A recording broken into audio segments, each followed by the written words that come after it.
welcome to the broadcast studio here at Abraham Lincoln Bookshop. And we're happy to have for the second time Richard Carwardine, who was in the shop the first time easily almost a decade ago, not quite, or no, almost 2 decades ago, actually, weren't you? That's So right. Richard is the Emeritus Rhodes Professor of American History. He's a distinguished fellow of the Rothermere American Institute at the University of Oxford and past president of Corpus Christi College at Oxford. He has held many visiting positions at various American universities. He received the state of Illinois' highest award, the Order of Lincoln, from a almost imprisoned governor, Blagojevich, and also made a companion of St. Michael and St. George on the Queen's birthday, quote, for services to American history in the UK and the USA, unquote. The the monarchy has gone a long way, Richard, since she lost her colonies. So anyway, he is the author of our latest book. And let me tell you some of the ones he's done first, actually. The major work that really introduced him to all of us was Lincoln, A Life of Purpose and Power, which won the Lincoln Prize back in the day. He also wrote Evangelicals and Politics in Antebellum America, The Global Lincoln, and Lincoln's Sense of Humor. So today, Righteous Strife, How Warring Religious Nationalists Forged Lincoln's Union. It's an Alfred Knopf publication, 596 pages and illustrated. And as well comes with, as Bjorn showed you, a book plate signed by Richard on with our logo at the top. And he signs it so we can read it. Some of our authors, my dog could have done it and maybe did. So let me ask you first. I'm asking some of my authors these days, Richard, about blurbs on the back of dust jackets. What is your stance on the subject? Since Simon and Schuster has decided they're not going to solicit them anymore, I suppose authors can. But what's your stance on the subject in both having to write them and having to request them? Well, I didn't know about Simon and Schuster, but uh, I, I, I suppose my stance on it is that if they write good ones, I'm all for it. I mean, I have to say, I was asked by Knopf to come up with some suggestions, and what I did was to put together a list of people who I thought were the best Civil War historians, and hope that they liked the book, and that I mean, I've often said that actually, rather than advanced praise, it's an advanced perjury, where people really feel they have to say what they don't really think. So, but I wrote to all of my blurbers and said, "Thank you so much. I think you've gone way over the top." To which they all replied saying, "No, I think it is." They thought it is a very good book. So. Yeah. I think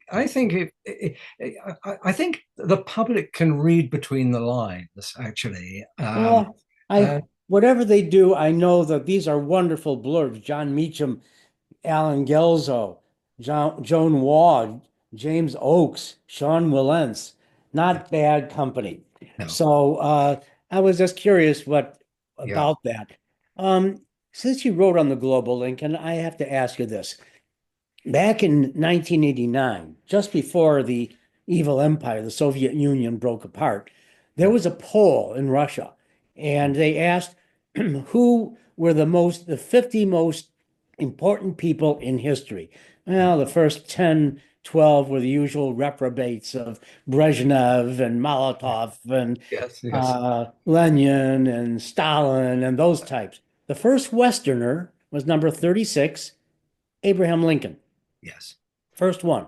Yeah. By the way, there was a tie at 35 between Khrushchev and Jesus. That's True.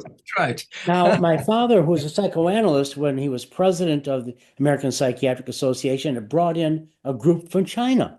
Yeah. And he had a dinner at his home, and I was there, and I sidled up to the eldest of the lot, a tall, thin, wizened old man with a long beard. Turns out he had been Zhou Enlai's physician. Zhou Enlai had already been Yeah. killed in that plane crash. But he asked me what I do. I started to talk about Abraham Lincoln Bookshop. He stopped me and recited the Gettysburg Address Ah, complete. yes. Yes. He Yes. said Sun Yat-sen expected all children in China to learn the Gettysburg Address. And of course, there are statues everywhere. So my question is, from someone from across the pond, how global does Lincoln remain? Is he still venerated as he used to be? I think not as he used to be. I think I'm not at all surprised, by the way, about what you say about the Soviet Union, because, of course, Marx was a great admirer of Lincoln, and that has sort of fed into Marxist analysis and to Soviet perceptions of Lincoln. I think today the great American heroes are probably ceased to be 19th century ones and are a mixture of FDR and probably more recently Martin Luther King. I don't mean by that to sort of deny that Lincoln still has a standing, but I don't think it's anything like the standing that he had in the very early 20th century when George Bernard Shaw said there was a cult of Lincoln, and when the statue of Lincoln went up in Parliament Square in just after the First World War. And that was a time when the play by John Drinkwater, Abraham Lincoln, ran and ran and ran in the West End. There's been nothing like that since. Although I have to say that I think Daniel Day-Lewis's portrayal of Lincoln in the movie, the Spielberg movie, did draw a lot of attention and it won a lot of praise and helped bring Lincoln back into place. But yeah. All right, well, thank you for that. So, religious themes, very briefly, uh, has really been the interest in your life. It's a confluence of politics and religion that you've been studying, and especially here in America with a democracy that countenanced slavery, for heaven's sakes. Yes. How did you happen to stumble upon this as your life's major study? Well, I'll be as brief as I can. You can interrupt me if I go on too long. But in summary, I got very interested in American history as an undergraduate, thanks to the course that Alan Nevins had introduced to Oxford when he was there as a visiting Harmsworth on slavery and secession. And as a graduate student, I decided that what I wanted to do was to look at anti-slavery. American anti-slavery. The more I got into anti-slavery, the more I realized I needed to know more about American religion. And my advisor in Oxford was himself a religious historian. He'd spent a bit of time he was a Brit, but he'd spent some time with Bill McLaughlin at Brown University, and he had an interest in American religion. And so that took me into American religion, after which I couldn't shake it off because it seemed to me that it seemed to explain so much about the political milieu, the political realm that I was also interested in. And Bill Knapp, you'll know the name, sadly died too young, was a very good friend. Yeah. He and I were grad students for a year in Berkeley back in the day, in the rather tumultuous tear-ridden day of 1969. And Bill was the person who said to me, "You really got to write this book on religion in politics because you know the religion and you like the politics." And so evangelicals and politics was given the sort of seal of approval by man who was going to be the Harvard Civil War historian, Bill Knapp. So that's the sort of the one explanation. Another is that I come from South Wales, where the radical conscience, the liberal conscience, the nonconformist conscience, I mean, the mixture of liberal religion and, liberal politics and nonconformist religion was a kind of driver of social radicalism during much of the 19th and 20th century. So I kind of come out of that kind of context where there's a sort of interpenetration or a crossover between religion and politics.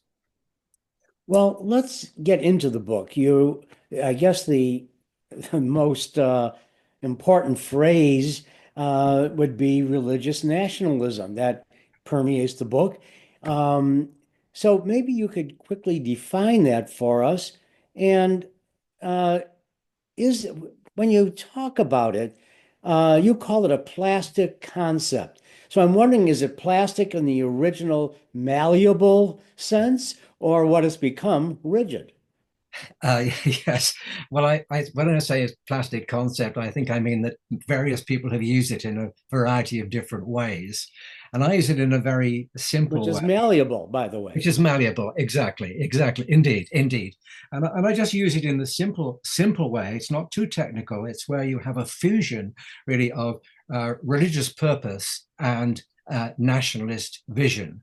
Um, the United States has always had this close connection between its understanding of itself as a nation, as a secular nation, and its role as a chosen people. There's a kind of an American exceptionalism. We go right back to the colonies, go right back to the founders of the English speaking colonies, go to the revolution itself and the early republic. A strong sense that this new republic that has been the the the the, the unique in human history. There has never been a republic that would be based on mass democracy that has survived, and has a sense of being under God, a sense of that these institutions that the founding fathers put in place represent not just an important secular development, but actually an important sort of missionary development for the rest of the world.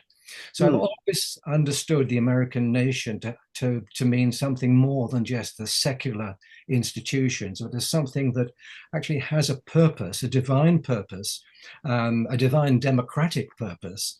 And that's what I mean when I talk about religious nationalism, the fusion of a political purpose, a nationalist, secular nationalist vision with a religious dimension. We'll Um, get back. We'll get to the chosen part a little bit later. I have more to, something I want to ask you there. But you also talk about it being those two, uh, religious and nationalist, being mutually reinforcing, yes, and yes, that they fueled sectional tensions, yes, dividing Protestantism in the same moment. yes. Give us a brief outline of that. Very briefly, if we're talking about the period before the Civil War, Mhm. you have effectively a northern and a southern evangelicalism. The churches split. The major churches of the nation, the evangelical churches, the Methodists, the Baptists, and the Presbyterians, they split over slavery. Um, Southerners have an understanding of the nation as being a nation in which the enslaved, the black race, has an inferior position to the white race, and that's known to your Civil War. People who are watching this who know about the Civil War will quite understand that pro-slavery understanding of the South. In the northern churches, who separate from the South in the case of the Methodists in the 1840s and the Baptists, have a view of the nation which is ultimately going to be a free nation. Slavery is a natural evil.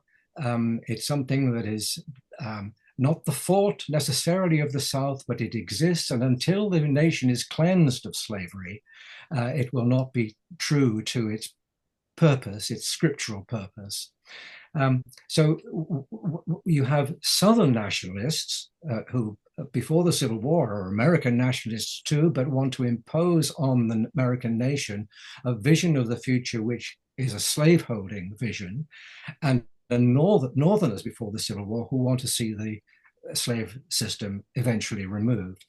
When the war breaks out, the South, of course, regards itself as now the pure part of the old Union. It separates from the North through secession on the grounds that the North has betrayed its Christian heritage, that Northern Christians have gone berserk, that they're just eccentric. Their faith is just off the rails. The South, hold the purity of the religious purity, the national purity, and the Northerners, for their part in 1861, previously divided politically on the question of the future of slavery, are absolutely united on the question of the continuing union.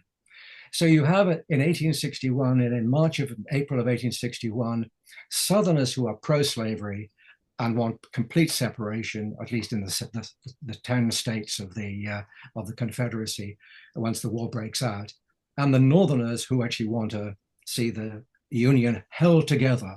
But that Union coalition in April of 1861 itself is made up of two separate streams: emancipationist nationalists, anti-slavery nationalists, who really want to see a new union in which slavery is removed, and conservative nationalists who want to see the restoration of the previous union, but on the basis of the old constitution, with the South and the slaveholding states return to the union, but with slavery intact and with the racial order of white over black still in place. So that's what I mean when I talk about the different religious nationalisms. And so Now, that must have also paralleled what was happening politically with the Whigs and Democrats. indeed, For instance, they were also splitting. indeed, absolutely. And before the Civil War, the conflict between Democrats and Republicans maps pretty closely onto a division, over slavery, as we know that the Republicans want to stop the spread of slavery, and Democrats are in favor of Douglas's popular sovereignty, or even of having the slavery moving into the territories. At the same time, the Democrats and the Republicans come from different streams of religious thinking. The Republicans, before them, the Whigs, and before them, the Federalists, are profoundly Yankee in their religious outlook. They have a kind of a New England emphasis on sort of a view of the world in which the government has a role to play in the drawing of the boundaries of moral behavior. So the Whigs wanted temperance. The Republicans include many people who are concerned about the arrival of the Catholics, and there are a number of temperate Republicans too. The first Republican convention in 1856 was a dry convention. And the Democrats, who stand not for Yankeedom, but for the upstart sects, those anti-Yankee persuasions in the middle states and the border states and the South and the West. So the Democrats and the Republicans are split on that slavery, and they're also split in the nature of the support that they gather from worshippers, the New England style worship, which wants to, as it were, as the Southerners would say, they want to impose their values. They don't want to mind their own business. They want to mind their neighbor's business. So that's how I think you can see the politics before the war mapping out. I'm going to go back to chosen again, because here I am of a faith that the Bible, by the way, was changed by some to be known as the Old Testament, but it's the Bible to many of us. And you write about the Old Testament being of the chosen by both the clergy, saw it on both sides, North and South. But when we talk about the word chosen, what it means to us, I suppose, is not that God thought we were superior to anyone, but that we had a responsibility as our relationship to God and to people. So we were supposed to be chosen for a purpose, to be a light onto other people. Yes. And proselytize maybe also for monotheism and other meanings. But how did the American churches interpret chosen, and how did Lincoln use that word? Well, it's a good, very good and a profound question. And in summary, because I talk about this much more in the book, but in summary, yes, we want people to read, to buy the book and read it. So give them a taste. Yeah, but in in summary, the American Protestants, and I exclude the Catholics here because the Catholics don't have quite the same sense of of nationhood, that they're part of a kind of universal church. But the American Protestants who fought the revolution as patriots in the revolution saw themselves during and after the revolution as the working out of God's purpose in the new world. That this was the Reformation had rather hit the buffers in the old world, but those who had come across the Atlantic as pilgrims and set up this new society were the new Israel. These were the people of God in the new world. And they used the Old Testament, the story of the Israelites in the Old Testament, as the model for their own future, their own purpose, and their own role in the world. Exactly as you say, to be a light to the world, not to be better than other people, but to have a form of government and society which would be a model for other nations. So when American Protestants used the term chosen, they didn't mean to say we are necessarily, meaning they were better than other people, but they were people who were providing an example to the rest of the world. And that was an example, as I said a little earlier, of Christian republicanism. We know that, of course, the founding fathers separated church and state. The founding fathers were of a variety of different faiths. Some of them were free thinkers, although John Jay and John Witherspoon were Trinitarian believers, Orthodox. The founding fathers wanted to separate church and state, in large part because there were so many different denominations and sects that there was no single church that could be an established church. This was now a break with, and they broke with the what had been the case ever since the Emperor Constantine in the 4th century, where in the old world, the state and the church were fused, one and the same. There was an established church, which was the spiritual embodiment of the state. But the American founding fathers broke with that. But what they didn't do was to break with the idea of religious ideas in civic society, in civil society. They were not. They were secular minded in terms of the structure of government, but they were not secular minded in terms of the role of religion in informing how government should operate within. There's a lot of space in the American system to allow for the play of religion. They were not secular. So the clergy, I'm going to just ask you then. So the clergy was aware that they were competing in the political agenda?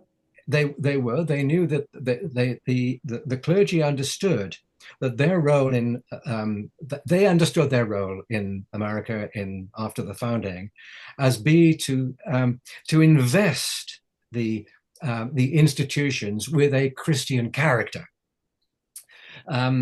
This was not a particular sect, not a particular denomination, but a Christian character, that you couldn't possibly have a government that was not operating on some kind of moral basis. That basis should be Christian, should be ideally Trinitarian or maybe Unitarian. One way or another, there should be the room in the polity for people of faith to be able to bring their faith into the halls of governance. Exactly. And that was very different, of course, from France. When France had its revolution, they were utterly secular. They were utterly anti-clerical. But there isn't that same kind of anti-clericalism in the United States. Well, there are many competing voices, religious voices, the clergy. Was there one or two that you think stood out for the nation? Or were they in their own vessels and heard within their own vessels, but not nationally as much? I think if I can answer that in respect of the Civil War, because I think that's the meat of the book. Yes. And the simple answer is, well, yes, there were big churches. The Methodist was the biggest church. The Baptists, almost as many almost as numerical, the Presbyterians and the Congregationalists. But there is a broad evangelical span in favor of emancipation. There are lots of evangelicals who are not in favor of emancipation, but for me, the critical line of division during the Civil War is not by denomination. It is, in fact, through denominations. There are some denominations you could say, yes, Congregationalists, they'll be largely anti-slavery. Quakers, they will be anti-slavery. New School Presbyterians, Radical Presbyterians, Reformed Presbyterians. But the big churches, the Methodists and the Baptists, are split into, on the one hand, emancipationist anti-slavery nationalists, and on the other hand, conservative nationalists. They want to see the Union restored. They're ready to fight for the Union, but they're not looking for the same outcome. The conservatives are hostile to any suggestion that there would be an emancipatory union, that the South would be imposed, that the emancipatory vision would be imposed on the South returning to the Union. Rather, they want the old Union restored with the Constitution as it was. Whereas the emancipatory anti-slavery nationalists, who are of course, overjoyed when Lincoln, mostly overjoyed when Lincoln issues his proclamation, his Emancipation Proclamation. They are looking in the early stages of the war to turn the war into an anti-slavery struggle. And in the period once the Emancipation Proclamation has been issued, then to drive Lincoln even further down the road of a more radical outcome, and ultimately the 13th Amendment, the writing of a 13th Amendment into the Republican National Union platform in 1864. But an extension of what I asked, was there a Billy Graham out there who was maybe the one clergy person that the nation would look to more than others, or do they stay within their denominations? I think the answer to that is that there was no non-denominational figure. Henry Ward Beecher would possibly be Congregationalist, of course, Presbyterian Congregationalist. The major figures were all within their denominations, but they would come together. So that, for example, in Bryan Hall in Chicago in 1862, when they have this big mass meeting where they want to send a deputation to Lincoln to urge him to issue an Emancipation Proclamation, this is a cross-denominational meeting. There are Congregationalists present, there are Methodists present, there are Presbyterians present, there are well, maybe not Presbyterians, there are Baptists present, but they are Chicago Baptist, Chicago Methodist, Chicago. So by definition, by coming from that sort of New England, essentially New England demographic, they want anti-slavery, they want an emancipation edict from the president. They want to see the war become a war against slavery. And they go off, they send a deputation to see Lincoln at the White House. Yes, you're right there are some big names. I mean, of course, you know, Garrison and the radical Garrison and the Quakers. There are some, if you look at New York, Joseph Parrish Thompson. There are names, but they're not. I think my argument would be, and my perception is that there are a large number of clergy who are local in their influence, but within that local influence, their influence is supreme. They, or at least enormously important. Their pulpits command significant congregations, and from their pulpits, they are delivering a political message. My argument in the book is that this sort of interpenetration of religion and politics is unique for this particular moment in American history when the future, the existence of the nation is at stake. Politicians and clergy are effectively talking the same language. Pulpit becomes almost a political platform. The political platform becomes something of a pulpit. Secular newspapers carry sermons. Sermons address political issues. there's a complete interpenetration of politics and religion. You can't understand the Civil War without that. And I think my major contribution, if I can just sort of say it, my major contribution in the book is to do two things. One is to show that the Civil War politics are in the North are simply not understandable without recognizing the enormous power of religious faith, both Catholic and Protestant, in shaping the politics, the pro-slavery, the anti-slavery, I should say, and the conservative positions are underpinned by faith. And the second element of my study is to show how, during the war, Lincoln himself develops a view of the Almighty and a view of faith, which is very different from the views that he held as a young man. Well, let's get to Lincoln in a moment. I'm going to ask something kind of outside this book for a moment, because now that I have someone who is from across the pond looking at us, I'm just curious, elevator talk now, because I want to get back to the book. Uh, the origins of the Civil War, Union, Sure. keeping the Union, or slavery.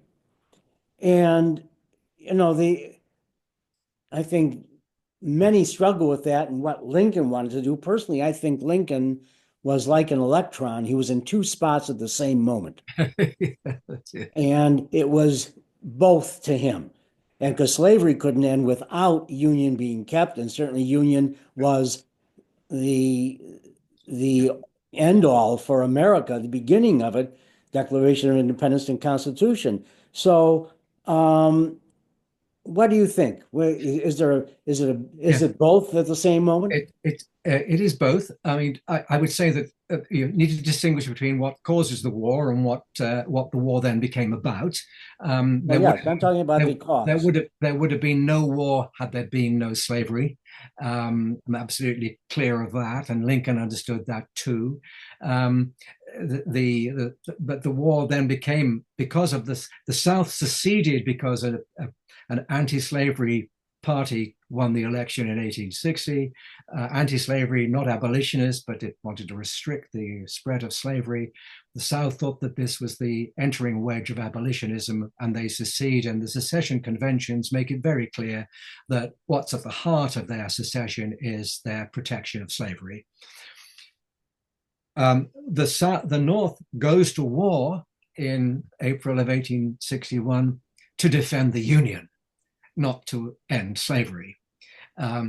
But almost immediately, and that draws the whole of the North politically, Democrats and Republicans, Douglas Democrats, Republicans, John Bell, Everett, Constitutional Union Party people, they all come onto the same platform of defending the Union. The Union is something, and it goes back to what I said earlier, is something unique in human history. There has never been a republic that has based itself on mass democracy, the last best hope of Earth. All republics up to now have failed. The American Republic, would it go the same way? And the northern population was determined that the answer to that was no, it would not go the way of previous republics. Nevertheless, once the war starts, Well, yes. the question is then immediately raised, what about slavery? Well, in July of 1861, the Johnson-Crittenden resolutions say it's a war not about slavery, it's about restoring the Union as it was. But once you had First Bull Run, once you've had John C. Fremont proclaiming the slaves of rebel masters free in Missouri, Oh, yes, rallying the emancipationists who see that that if you're going to win the war, emancipation is going to have to come. You have to do something about that. And then gradually, over time, that emancipationist constituency grows and grows. My view about Lincoln, though, is to say both are at work, because the union that Lincoln wanted to restore was always an anti-slavery union. It was a union. Yet he was willing to let slavery continue, as he said, because he felt, I think wrongly, that it would die on the vine. Yes, that's right. I Not agree. thinking about maybe the generations of Black Americans who would Yeah. have to go through that. Yes, yes, yes. So it's a good thing No, you did.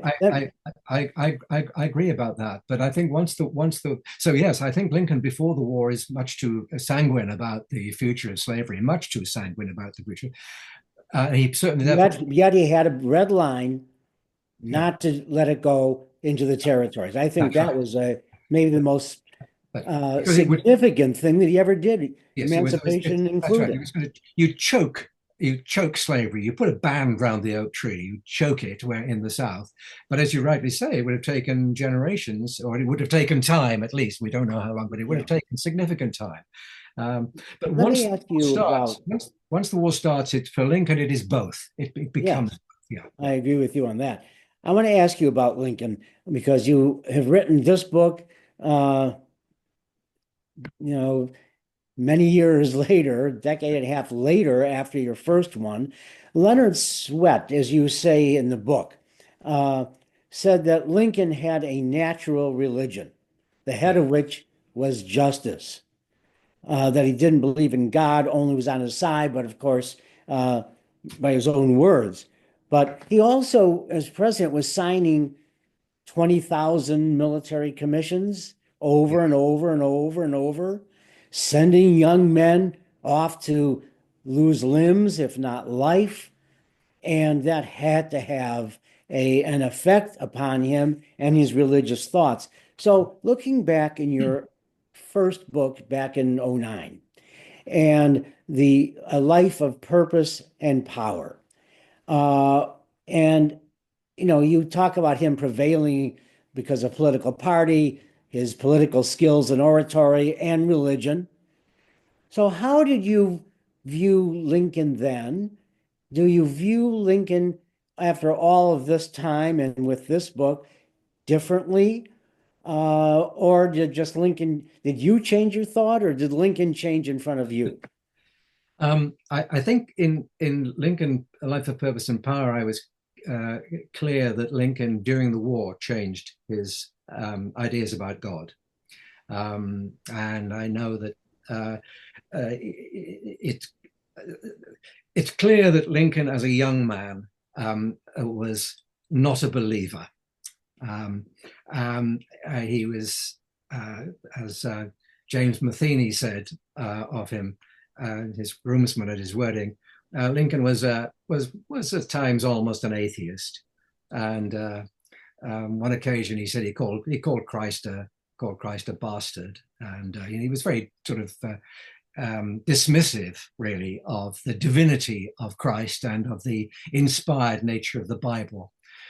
But that was the young man who was drawn to Tom Paine and rational religion, the kind of iconoclast, but also a seeker, actually, a man who was intellectual. Lincoln was an intellectual, he's no doubt about it, and he was also ethical, highly ethical. Um, I, I think by the 1850s, he'd been recognized that there were preachers and ministers who had something to say that he could read and find some benefit from. These were the Unitarians that Billy Herndon fed him. Obviously, Boston Unitarians, Theodore Parker, in particular. Um, Nonetheless, it's only during the war that you see Lincoln actually then talking about God in a way that is very different from the way that he's spoken of the Almighty previously.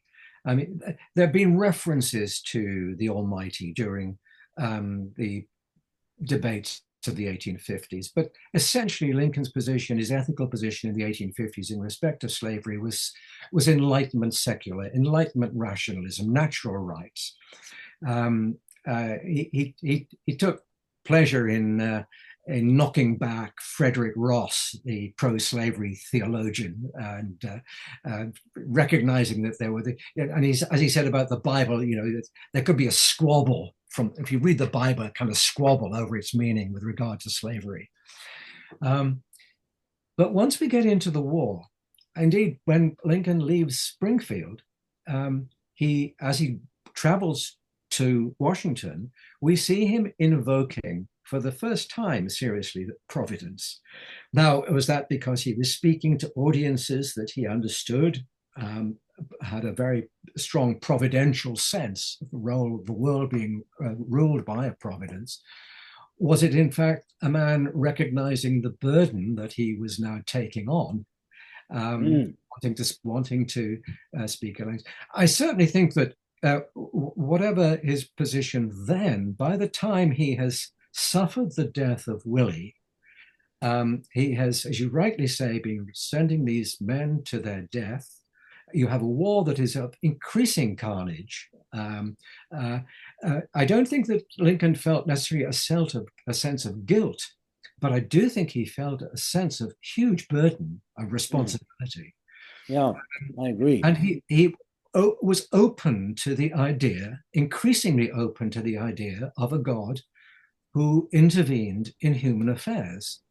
And that comes into sort of full play in, first of all, in his memorandum on the divine will, a document that he probably wrote in September of 1862. Doug Wilson, who I greatly admire, puts it later, but I think actually it fits better with 1862, in which he says, the will of God prevails, and we both North and South pray to the same God. Well, he can't be answering both, and maybe he's not answering either. Maybe we on both sides fail to understand him. But he's then talking about a God that is an interventionist God. And that comes into full relief, full perspective in the second inaugural. Yeah.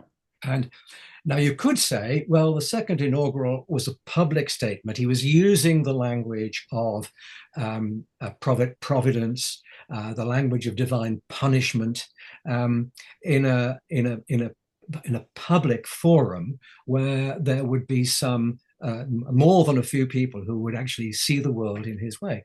But you remember that letter that Lincoln writes shortly after the second inaugural, he delivers the second inaugural to Thurlow Weed.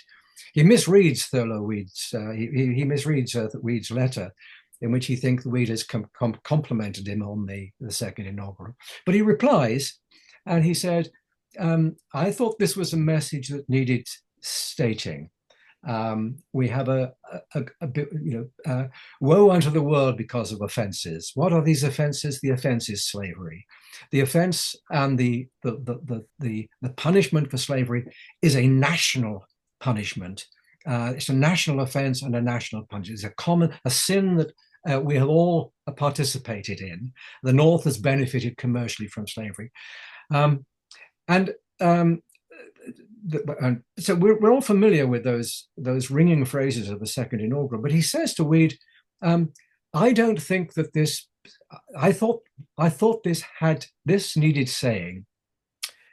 He said to Francis Carpenter, the painter, when he pointed to the second inaugural before he delivered, he said, "Lots of wisdom in that, I think." He said to Weed, "I felt this needed saying. I don't think it won't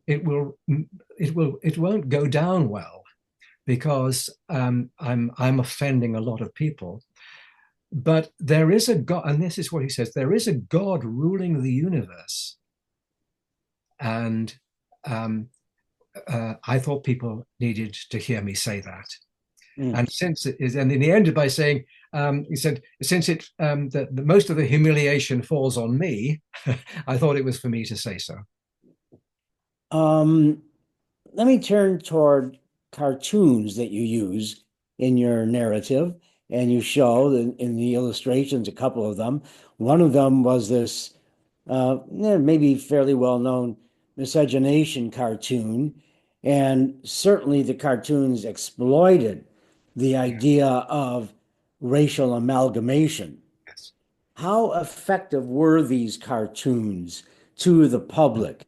And did both sides use them to the same effect?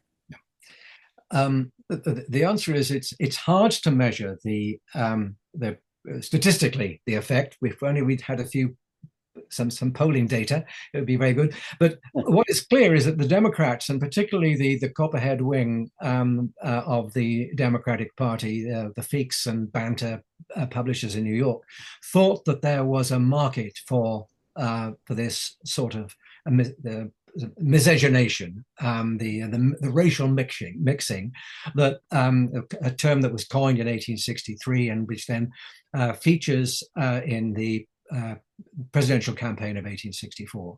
There's no doubt at all that anti-Black prejudice, racial prejudice, was an important element in one part of the propaganda war that was fought by the Democrats in that campaign.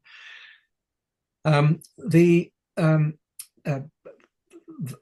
Republicans, of course, did not respond in kind.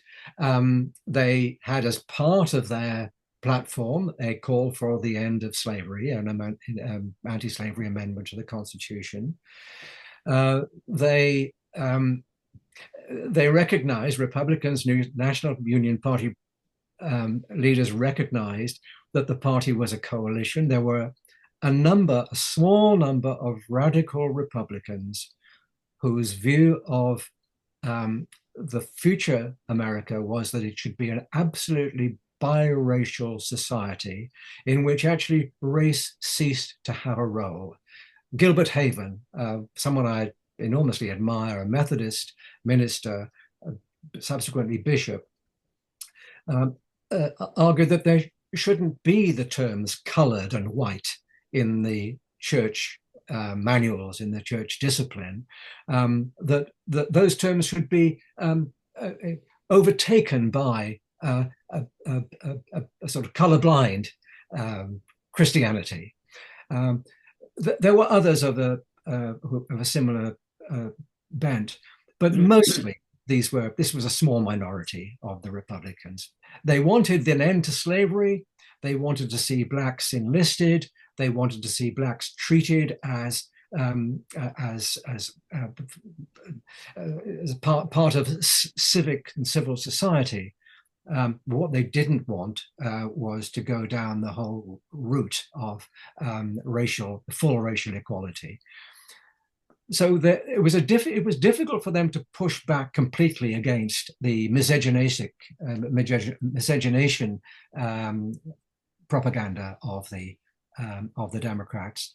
It has to be said, I think, that some Democrats themselves were embarrassed by these sorts of cartoons. They said, sure. Let me, the book is populated by a gazillion people, and many of them quite interesting.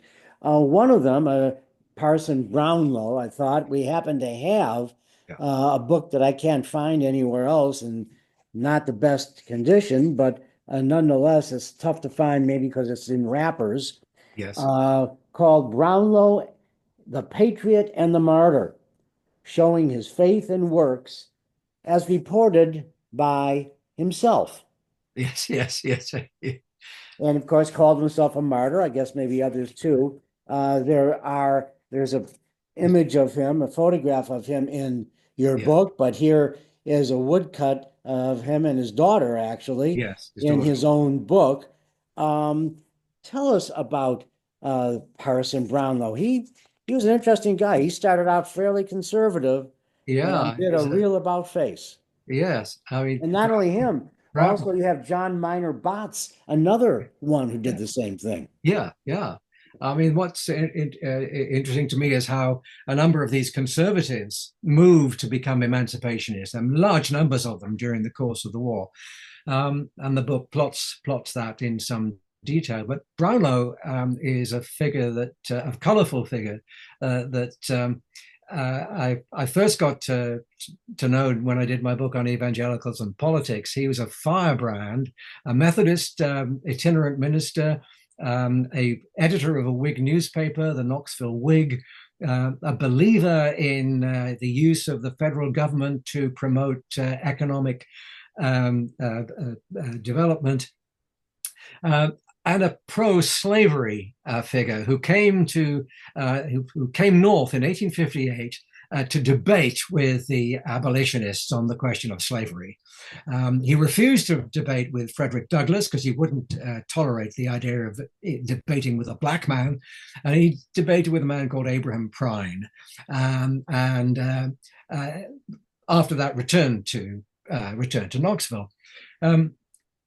Come the secession of the Lower South, and Brownlow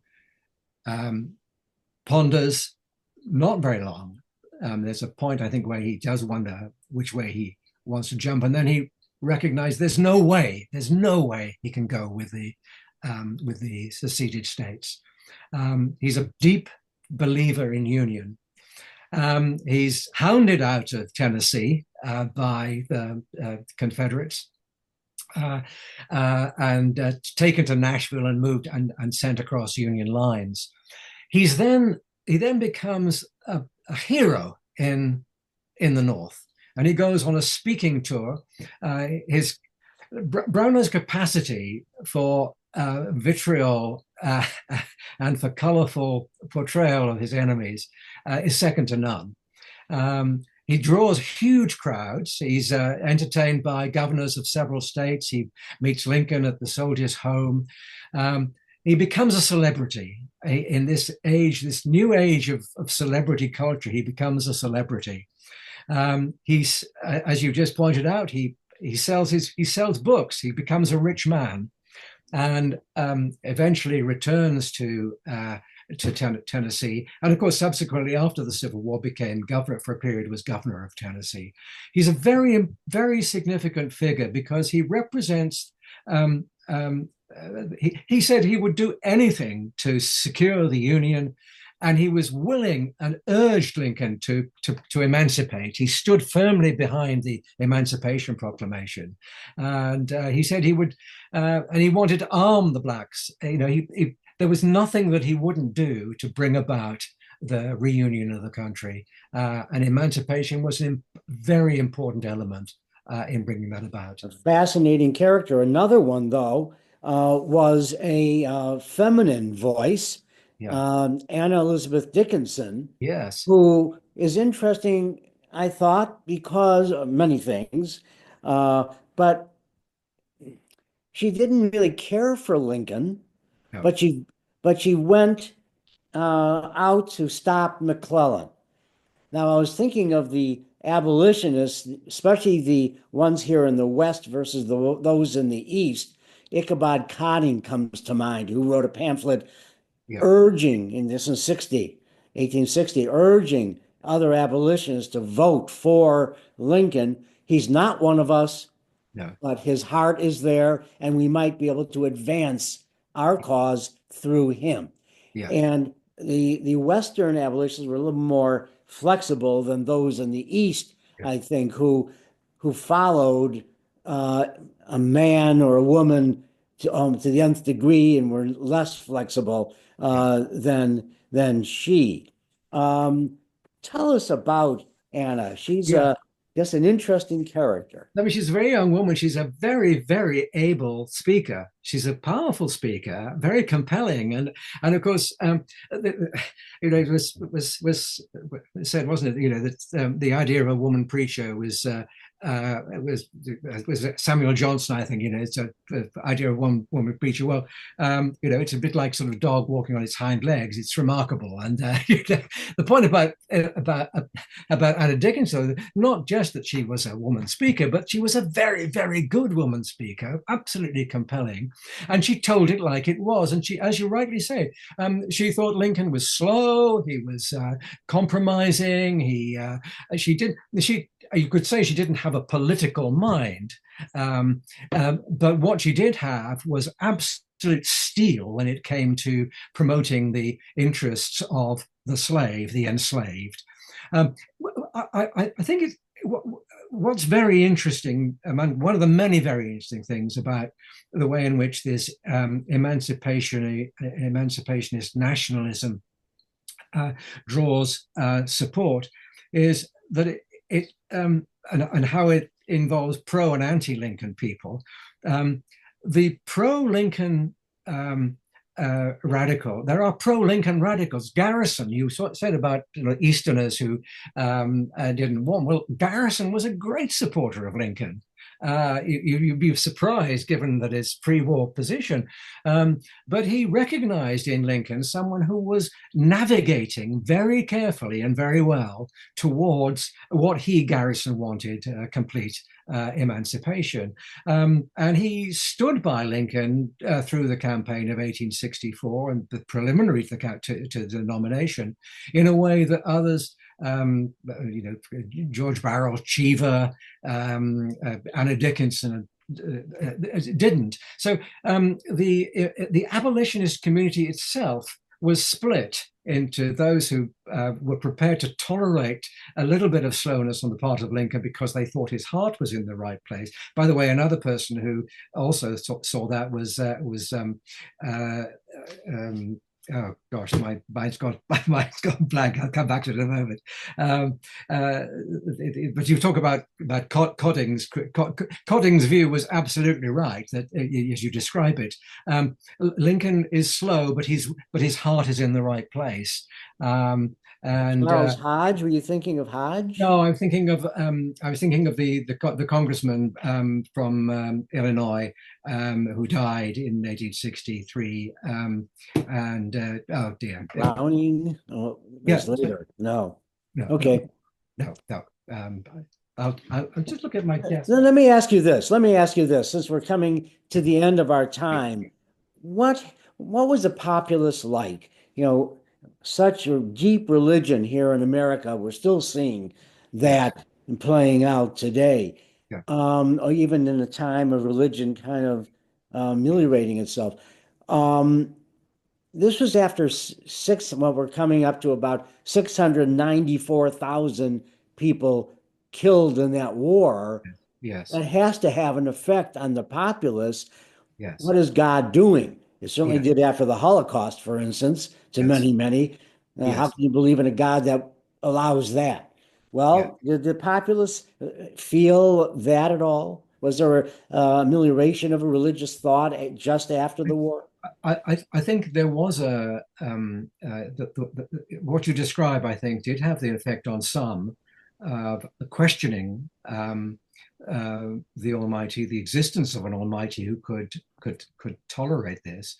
But largely, I would say that the reaction was to say this was a war that we brought on ourselves. This was a punishment. I think Lincoln's reading in the second inaugural was more widely felt than the obvious, which was that we can't believe in a God who would do this. It is remarkable just how profoundly faith-driven the American populace was in the 19th century, and particularly in its Protestant, overwhelmingly Protestant guise at mid-century. I think something like 75% of my rough calculation, 75% of the white population of America in 1860 were within the orbit of the churches, and the majority of those Protestants.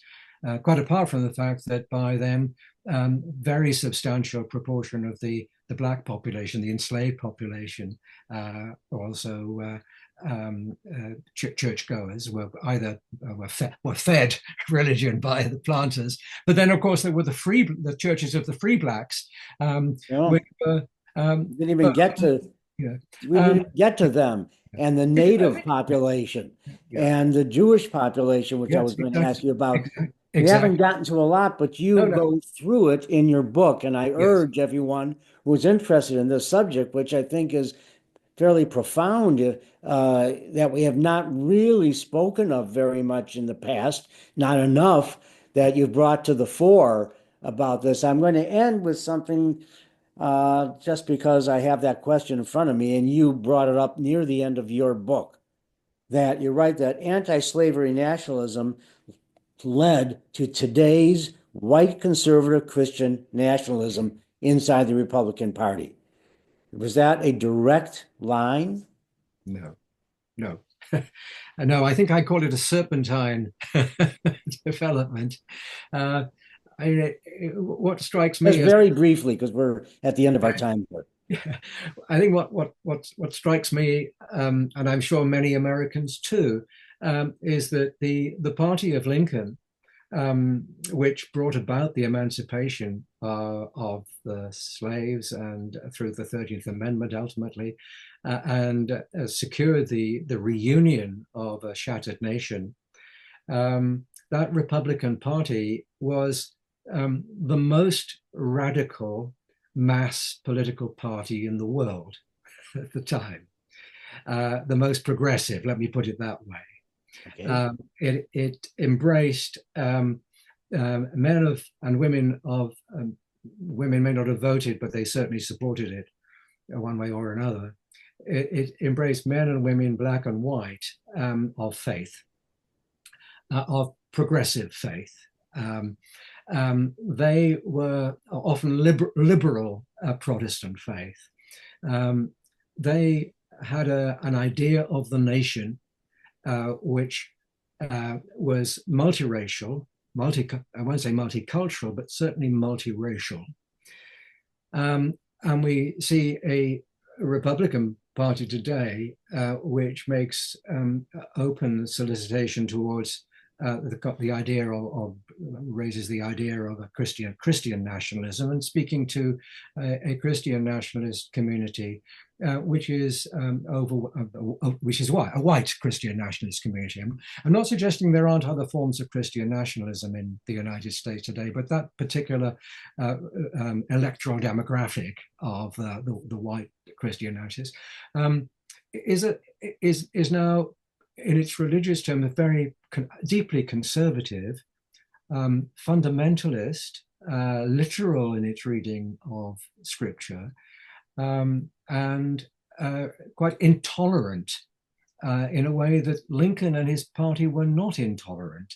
Lincoln, in the second inaugural, recognizes a whole variety of faith and of ways of coming to faith, recognizing that no single person might hold the truth because God has the truth, but we are erring sinners.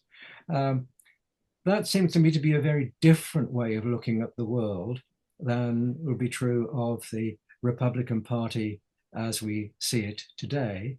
The Democratic Party, which in 1863, 64 was able to turn out the kind of racist cartoon and literature that you showed on screen, the Miscegenation Ball. The Democratic Party, states' rights, highly family-oriented, masculine honor, sort of racially stratified,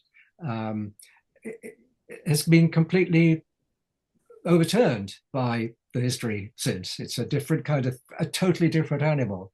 Well, what's in a name? Maybe nothing. Maybe that's maybe the interesting thing is that let's forget about party labels, but there is, I think, a continuing cultural